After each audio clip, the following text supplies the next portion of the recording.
आज आपण दिवसभर फिरलो आणि चिखलदरा कसं नाव पडलं त्या पॉईंटवर आपण सध्या आलेलो आहोत. आपण जिथपर्यंत गाडी गेली तिथपर्यंत आपण जे जे पॉईंट होते ते कव्हर केले.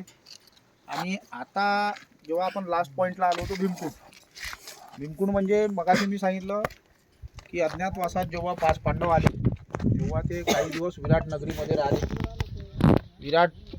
विराट नगरीमध्ये राहत असताना जेव्हा विराट राजाचा साळा आणि सेनापती होता कीचक, याची वाईट नजर ही द्रौपदीवर पडली आणि ती गोष्ट तिने भीमाला सांगितली. आणि भीमाने मग त्या कीचक राक्षसाचा वध केला आणि ज्या कुंडामध्ये स्नान केलं तो या भीमकुंडमध्ये आपण आलेलो आहोत. आता तिथं कुंडापर्यंत जाता येत नाही, पहिले रस्ता होता. आता इथं ॲडव्हेंचर पूर्ण झालेला आहे, जसं पहिले रस्ता होता.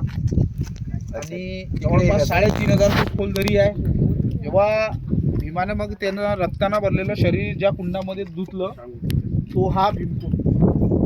आणि ज्या दरीमध्ये किचकाला मारून फेकलं तो झाला कीचक दरा, तो तिकडून आहे. आणि त्याचा अपभ्रंश होऊन नाव पडलं चिखलदरा.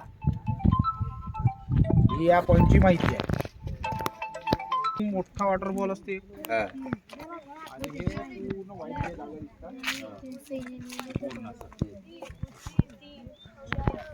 तेच तारच आहे ना, झिप लाईन वगैरे काळ्या ताराची.